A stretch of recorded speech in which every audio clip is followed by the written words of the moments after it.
Estamos iniciando mais um programa Diálogo sobre a Vida, em que eu, Eduardo Weaver, meu amigo Marcos Rezende, conversamos, dialogamos sobre a obra de Jiddu Krishnamurti, essa grande personalidade que foi muito marcante pelos seus ensinamentos e pela sua maneira de viver também. E hoje, o tema que nós escolhemos é um tema que certamente não se esgota aqui nessa reunião, que vai certamente despertar muitos questionamentos e investigações futuras, que é a questão do bem e do mal. Quando eu tinha mais ou menos uns 19 anos, eu entrei numa fase materialista da minha vida, porque eu, depois de passar longos anos numa escola de padre e ver todo o, o aparato que as religiões procuravam vender para os seus fiéis, eu desacreditei, de uma forma geral, tudo que eu não pudesse perceber e entender, baseado na lógica, e naquilo que eu pudesse sentir, né, por meios próprios. E uma das coisas que me incomodava mais dentro da visão religiosa, especialmente a cristã, na qual eu fui educado, estudei em escola de padre, era a afirmação que Deus é bom. Aí eu pensava, mas se Deus é bom, como é que pode existir o mal? Se Deus é o Todo-Poderoso, onisciente, onipresente, que é como eles definiam Deus, né? Como é que pode existir o mal se tudo foi criado por Deus?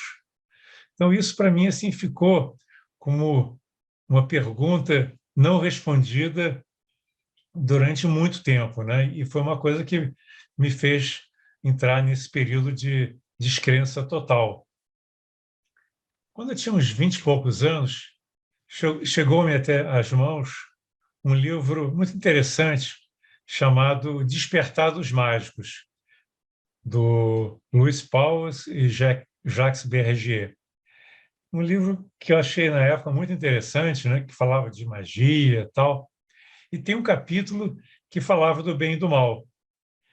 Era uma abordagem muito assim diferente, né, que me fez questionar bastante tudo que eu já tinha pensado anteriormente. E nesse livro, né, hoje eu reputo assim como muito louco, os autores citam um terceiro autor que afirmava que o verdadeiro mal não era o que as pessoas faziam.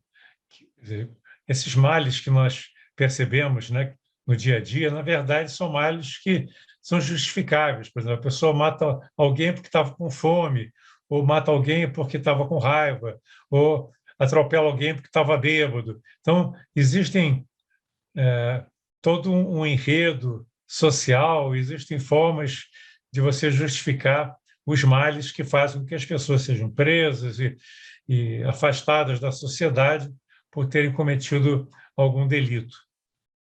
Mas aí esse autor ele fala que existiria um tipo de mal que seria muito maior e que talvez passasse desapercebido para as pessoas comuns. Uma pessoa podia ser maléfica, mas ser muito educada e parecer uma pessoa sem más intenções para quem não a conhecesse em profundidade. Aí me veio à cabeça Hitler e outras pessoas que...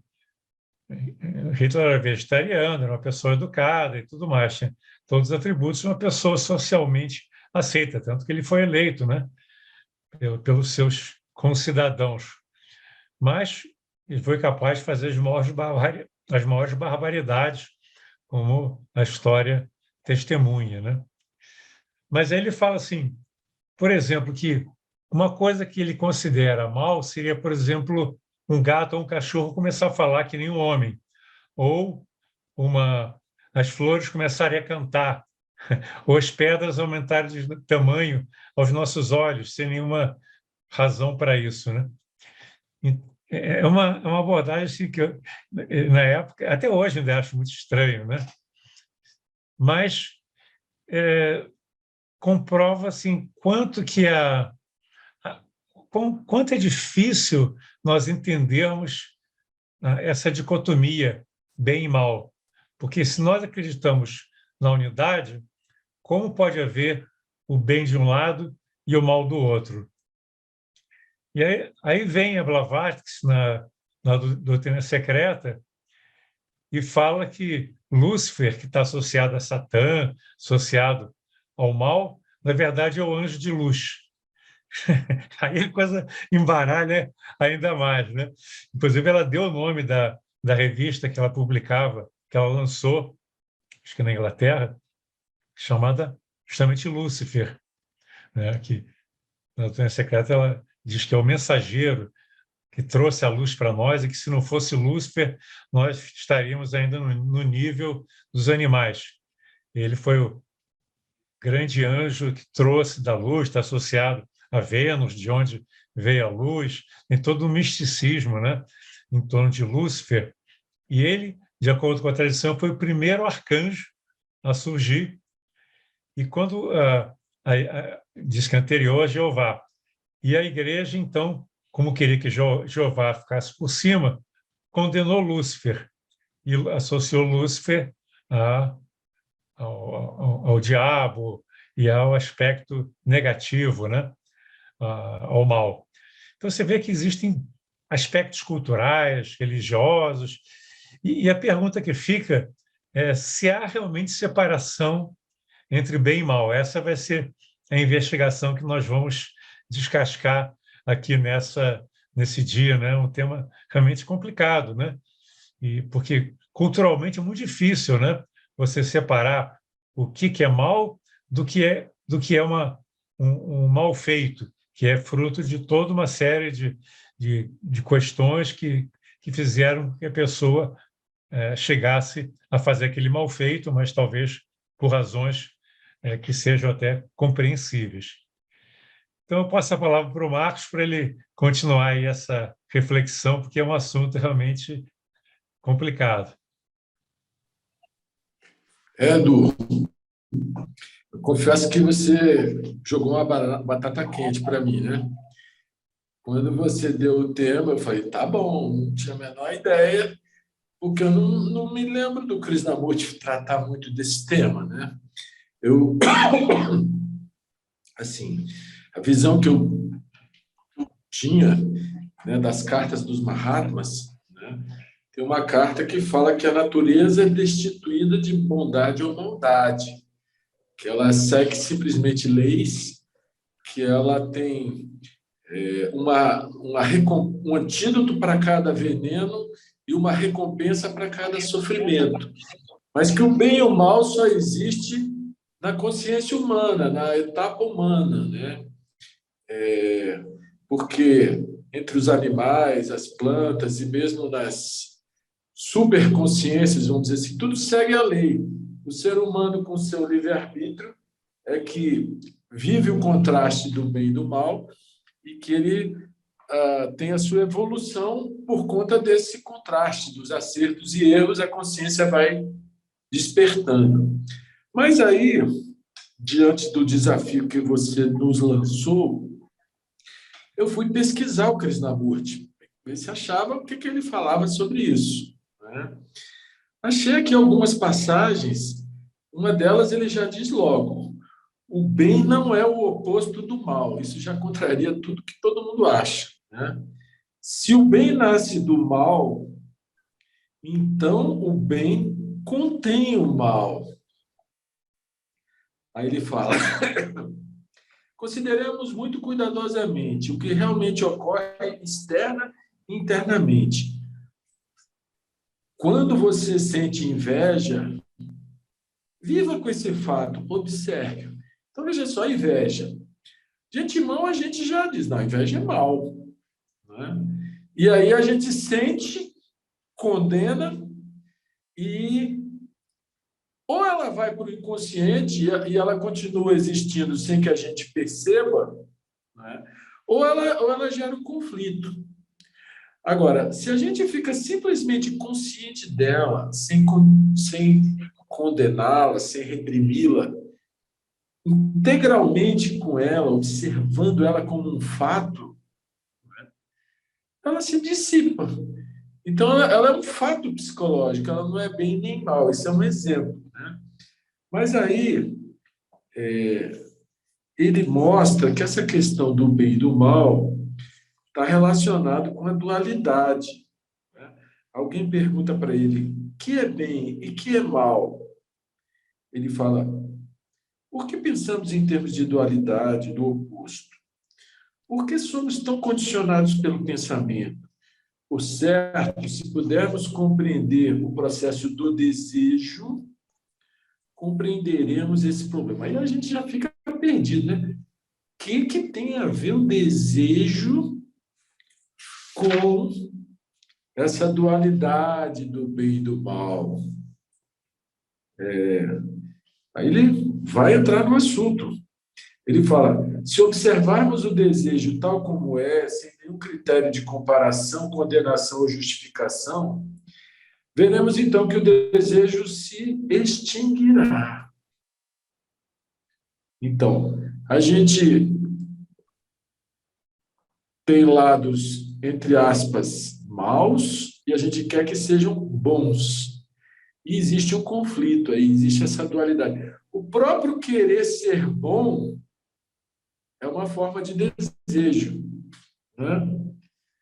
Aí ele fala assim, por que existe esse conflito psicológico? Desde a antiguidade, tanto social como religiosamente, tem existido divisão entre bem e mal. Existe realmente essa divisão? Ou só existe o que é, sem o seu oposto? Suponhamos que existe ira, raiva. Esse é o fato, o que é. Porém, eu não sentirei raiva é uma ideia, não é um fato. Então, a gente vai ver que esse conflito é próprio do intelecto, próprio do pensamento, próprio da atividade comparativa, julgadora, condenadora, classificadora, né? E aí ele fala mais coisa, mas eu vou devolver a palavra para você agora, para a gente explorar um pouco disso. Depois eu trago mais algumas considerações do Krishnamurti. É com você, Edu. Então, já que você trouxe o Krishnamurti, tem um diálogo entre ele e o professor Alain Naudet nesse livro O Despertar da Inteligência, que é um dos meus prediletos, né?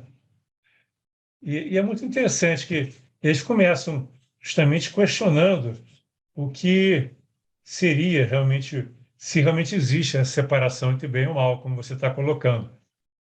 Aí o Krishnamurti comenta, assim, logo no início, que ele tinha visto um programa de televisão da matança das focas bebês para tirarem a pele, né?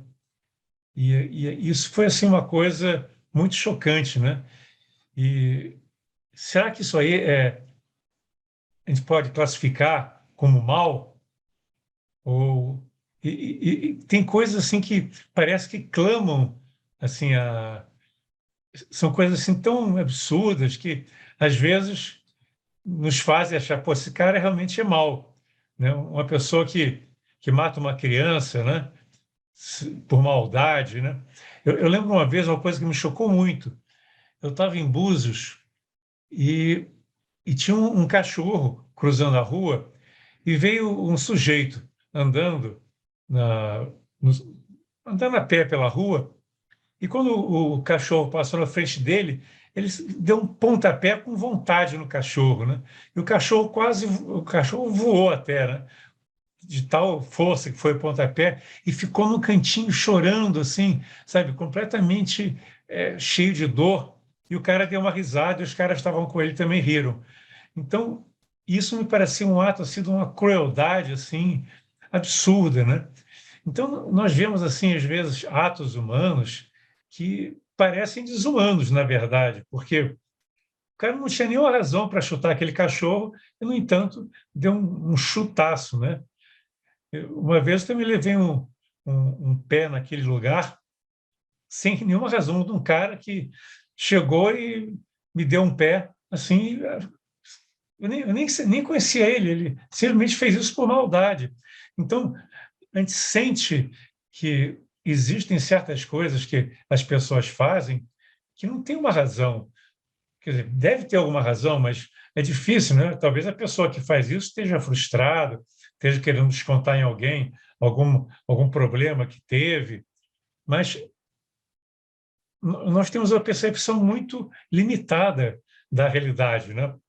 Então, a questão é essa: será que o mal uma degradação do bem, ou talvez ao contrário, o bem é um libertar-se gradual do mal até você se purificar de todas as impurezas, como se fosse um único bastão com dois polos de um mesmo ímã, ou são coisas separadas, né?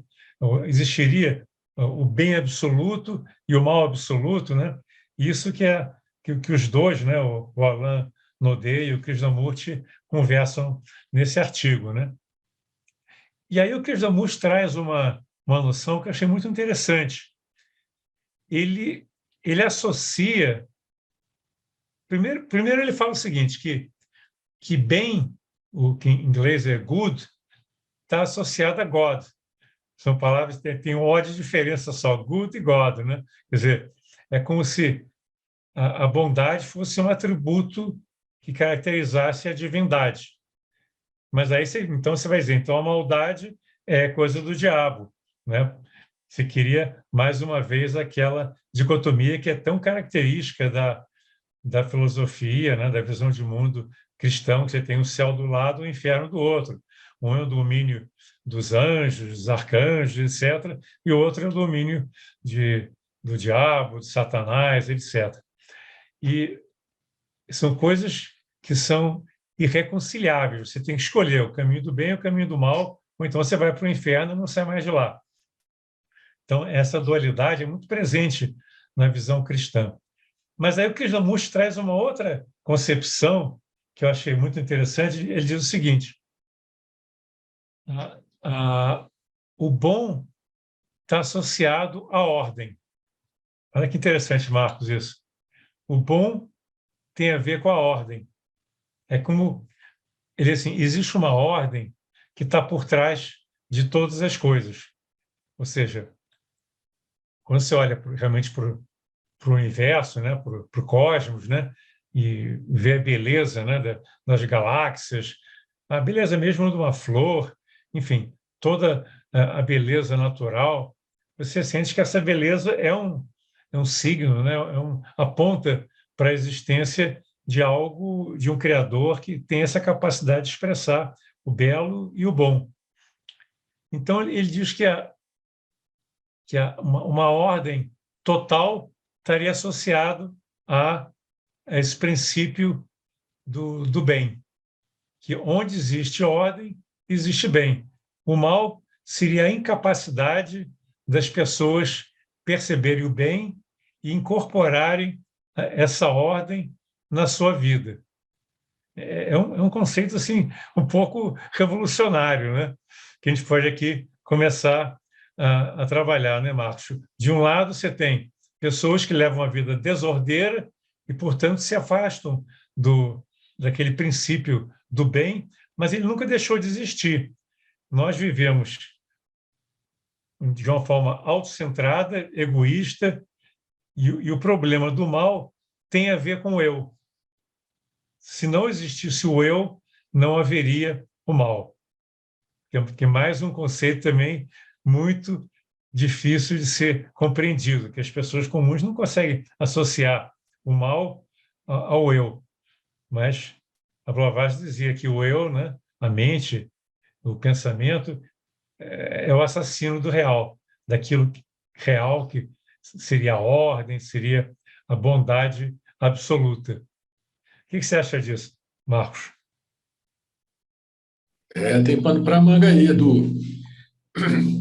Mas é interessante que quando a gente se aprofunda nesses temas, a gente vai encontrar essas mesmas verdades em fontes diferentes, né?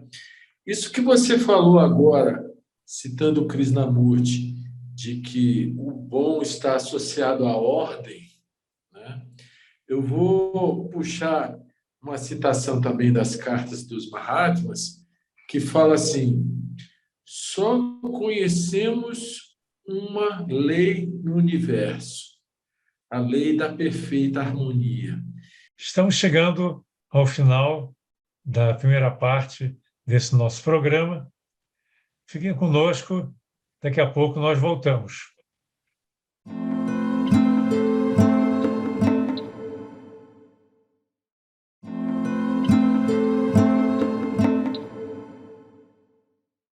Estamos de volta no nosso tema de hoje, que é sobre o bem e o mal, que eu e o meu amigo Eduardo Iver estamos comentando aspectos da obra do grande pensador Jiddu Krishnamurti.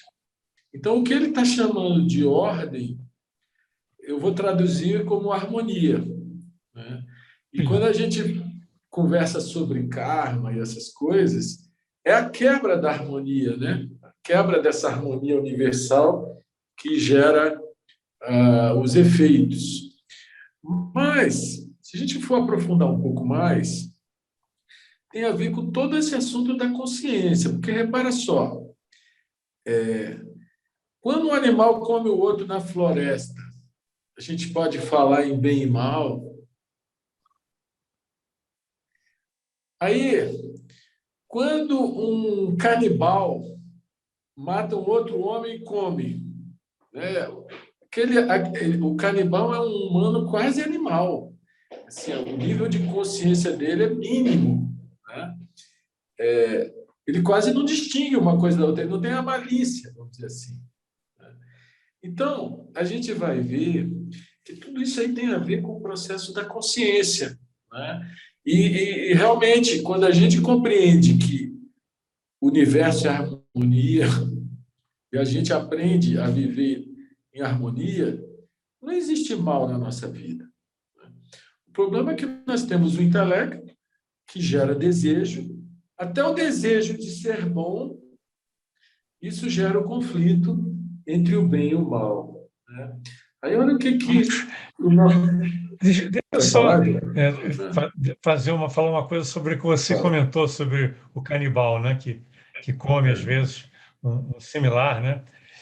O Juan Vinhas, quando estava dando uma palestra uma vez, contou um caso desse, que acho que foi o Darwin que presenciou uma cena de um canibal comendo um outro ser humano, acho que era uma mulher, inclusive, né? E aí ele chegou para o canibal e falou: Isso não é bom. Aí o canibal falou: Não, tá uma delícia. É o nível da Quer consciência, dizer, né? ele é a consciência para ele, o não é bom é ser gostoso ou não, né? Ele não estava nem preocupado com aspectos morais envolvidos e tal. Para ele era gostoso e acabou, né? Então você vê que a consciência, como você falou, tem tudo a ver, né? Nós julgamos a coisa do ponto de vista ético, moral, mas o canibal não tem essa consciência. Então ele falou: não, é gostoso.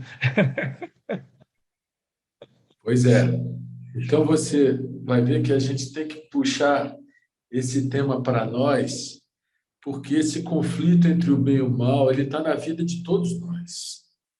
Todos nós, de alguma maneira, sofremos, nos sentimos pressionados, né? Com tendências umas e aspirações outras, que às vezes nos levam para um lado ou para o outro, né? Isso é inerente à nossa consciência atual.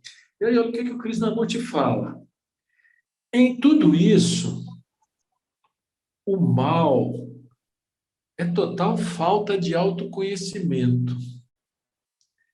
Temos medo de nos conhecermos porque nos dividimos em fragmentos bons e maus, ignóbeis e nobres, puros e impuros. O bom está sempre a julgar o mal, e esses fragmentos vivem em guerra uns com os outros. Essa fragmentação da vida em alto e baixo, nobre e ignóbil, Deus e demônio, gera conflito e dor, não é? Então, isso é uma coisa que a gente vive no nosso dia a dia, né? Mas você colocou agora há pouco que o eu, o ego, normalmente é a fonte do mal, né? E ele fala isso de uma forma muito clara. Ele fala aqui, ó, pelo processo de evolução através do tempo, pode o eu, centro do mal, olha só, centro do mal, tornar-se nobre, bom? Não pode, está visto. O que é mal, o eu psicológico, há de permanecer sempre mal. Mas não queremos olhar esse fato de frente. Pensamos que no processo do tempo, no crescer e transformar-se, o eu se tornará, no fim, a realidade. Então, você vê que ele está se aproximando do âmago da questão, né? Aí ele fala uma outra coisa aqui que me chocou. Ele fala assim, esse conflito entre opostos não conduz à virtude, à compreensão. Talvez esteja o criminoso, o pecador, mais próximo da compreensão do que o homem que alardeia a virtude. O criminoso poderia vir a reconhecer o seu crime, havendo, portanto, esperança para ele. Mas o indivíduo que se presume virtuoso no conflito de opostos está simplesmente perdido na sua mesquinha ambição de vir a ser. Chocante, né? Isso é realmente uma coisa que faz a gente questionar muito, né? Agora, sabe, Marcos, uma coisa assim que sempre me deixou muito pensativo, né? Como é que pode um povo inteiro alemão, pelo menos boa parte do povo, né, seguir um cara como Hitler? Primeiro eleger. Tá bom, eles elegeram sem conhecer direito quem era ele. Ele não tinha mostrado a sua verdadeira cara. Mas depois houve uma adesão expressiva ao nazismo do povo alemão.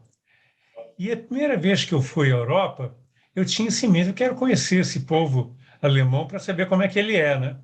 E quando eu cheguei lá, eu achei um povo assim perfeitamente ordeiro, um povo assim bem de vida, bonito e bem educado, gentil. Ao passo que os brasileiros que estavam viajando comigo é que eram mau caráter, eles roubavam um monte de coisa, né? Uma coisa assim, impressionante naquela época. Eles roubavam as coisas, coitado das pessoas que tinham loja por onde esse grupo que eu estava, e gente de padrão social elevado, era uma excursão relativamente cara que eu fui, né? E, no entanto, eles aprontavam todas, né? E já a Alemanha, tudo assim, certinho, bonitinho. Eu falei, poxa, como é que pode? Pessoas, né, que vieram, né, de famílias que certamente no passado apoiaram o nazismo e hoje levam uma vida ordeira, uma vida equilibrada, né?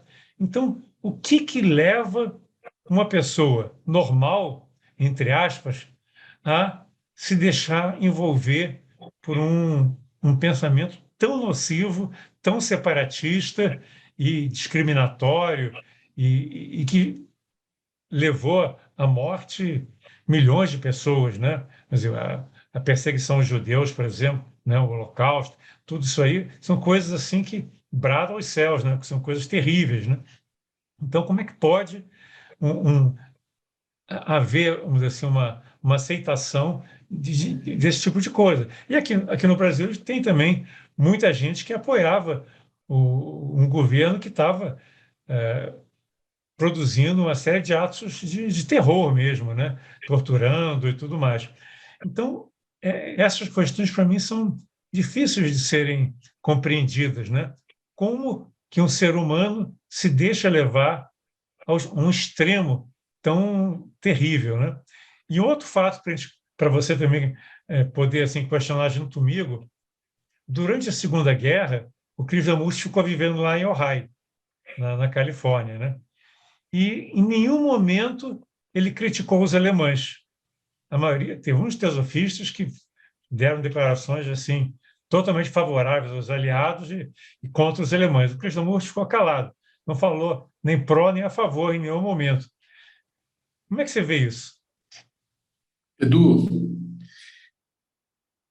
existe um Hitler dentro de cada um de nós. Todos nós, dependendo do nível da aprovação que formos submetidos, podemos nos tornar monstros, não é? E essas ondas, elas são contagiosas, elas contagiam muitas pessoas, pessoas de bem, não é? Então, por isso que a gente critica tanto as ideologias aqui, né? Porque as pessoas se fanatizam por um ideal de bem, vamos dizer assim, sem ver todo o mal que está vindo como corolário dessa visão fanatizada, né? Infelizmente, o Krishnamurti sempre fala, a guerra que a gente vê de canhão, tanque de guerra e bomba, né? Ela é só a exteriorização extrema de uma guerra permanente que existe na consciência humana, né? Mesmo na chamada vida civilizada, existe subterraneamente uma competição brutal entre pessoas, entre empresas, entre grupos econômicos, grupos religiosos, time de futebol, artista, cada um querendo ser melhor do que o outro em todos os níveis. E tudo isso fica subterrâneo a uma vida pretensamente civilizada, né? Então, às vezes, dependendo das condições, qualquer um de nós civilizado é capaz de fazer coisas monstruosas, né? Enfim, o autoconhecimento é como ele diz, né? O mal é a total falta de autoconhecimento. Quando eu percebo a violência em mim e, por percebê-la, eu sou capaz de driblá-la, de deletá-la, de alguma forma não ser escravo dela, isso é autoconhecimento, que é um trabalho permanente, né? Agora, quando eu não percebo, eu posso ter o ideal mais nobre, que vai ser violência do mesmo jeito. Pode ser em nome de Deus, em nome do que for, né? Então, assim, ele insiste bastante que a gente é que faz essa divisão entre bem e mal, no intelecto, na mente, no pensamento, né? Olha o que ele fala aqui. Ora, é possível ação sem conflito de espécie alguma? Sem dúvida, tal ação só é possível quando amamos aquilo que fazemos. Não sei se você já notou, quando gosta de fazer certa coisa, não há conflito nenhum. A ação está completamente livre de elementos contraditórios. É possível, pois, amarmos o bom e não termos esse incessante conflito entre o bom e o mal? Note que não há nenhum método para isso. O mais importante é dar à mente a possibilidade de estar suficientemente quieta para ser capaz de receber o que é verdadeiro. Então, quando há essa quietude na mente, essa serenidade na mente, aqueles impulsos voluntaristas travestidos de bom ou de bem, eles se rebelam, eles perdem a sua força. E ele insiste que tudo isso tem a ver com o desejo. Nós queremos o bom. Nós queremos, esse querer o bom já é o espaço onde surge o conflito, né? Olha só o que ele fala. Desejo é energia. E quando consideramos uma coisa como má, que é necessário reprimir, controlar, moldar de acordo com as sanções da religião e da sociedade, o desejo se torna destrutivo. O que não significa que devamos ceder a toda e qualquer forma de desejo. Na energia criadora está contida uma vida repleta do bom, uma vida da qual não está ausente o eterno. Tal vida, porém, só é possível quando compreendemos por inteiro o processo do conflito. Então, eu estava pensando aqui, você imagina um ladrão profissional. O que é o bom para ele? É quando ele consegue praticar um roubo de sucesso. Né? Porque naquele nível de consciência, aquilo que é o bom para ele. Né? Ainda que causando mal a outras pessoas, né? E a vida vai ensinar pelos efeitos das ações nessa ou em outras existências, tudo se volta. Mas se volta para trazer um contraste para aquela consciência perceber e, quem sabe, despertar. Né? Mas nós, pretensamente civilizados, só para concluir, nós, pretensamente civilizados, a nossa luta para agarrar o bem e afastar o mal, ela faz mal. É muito melhor a gente olhar o mal de frente do que fugir dele, do que negá-lo, do que travesti-lo de um bem dissimulado. Né? Então, acho que o âmago da questão está no pensamento humano. É aí que a gente precisa perceber bastante que nós temos, às vezes, a raiva, a inveja, o medo, né? E olhar para isso com muita verdade, uma atenção não julgadora, uma atenção serena. Né? Aí, esse mal deixa de existir. Agora, enquanto a gente reprimir, ou fugir, ou lutar contra ele, ele só vai se fortalecer e nós vamos travestir ele de bem, mas ele vai continuar sendo mal. Pois é. Você vê que uma das questões coloca uma coisa muito interessante, que as pessoas se afastam do bem, né, de uma vida que está associada à ordem, segundo ele, né, muitas vezes por causa da busca de segurança. É o eu que busca aceitação, que busca segurança. Então, por exemplo, ele diz que toda guerra é ruim.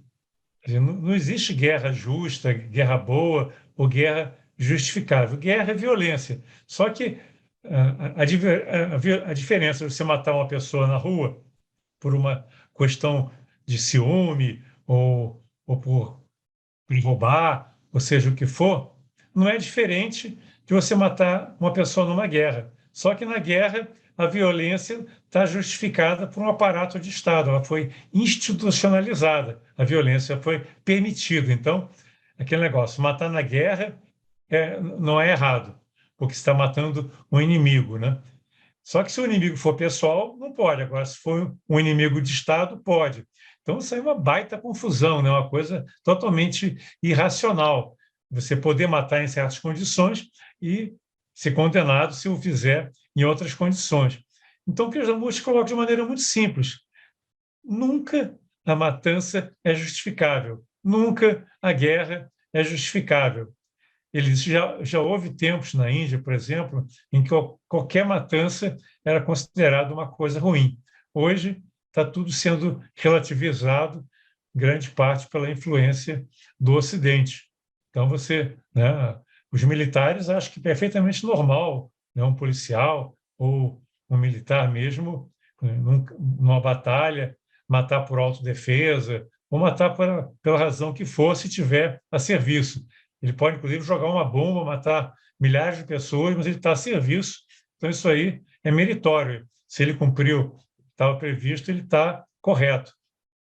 Eu gosto muito daquele filme Corações e Mentes, sobre a Guerra do Vietnã, que, para mim, foi assim, um marco, né? Dentro dos documentários, porque ele mostra toda a crueldade que, muitas vezes, inconsciente dos americanos, o que eles infligiam aos Vietcongs, né? Lançando aquela bomba de napalm, que desfolhava e queimava as crianças e destruía tudo. Parece no filme os americanos queimando as casas de palha dos Vietcongs e prostituindo as mulheres e tudo mais. Então, são coisas assim terríveis que acontecem na guerra, mas que são aceitas como sendo normal.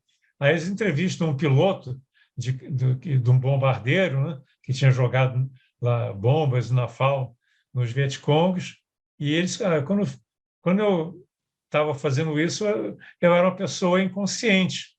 Eu estava treinado para ser um bom piloto, e aí, na hora certa, apertar o botão que ia despejar a bomba ou o desfolhante, né, o napalm que tinha que ser jogado, porque essa é a ordem que vinha de cima.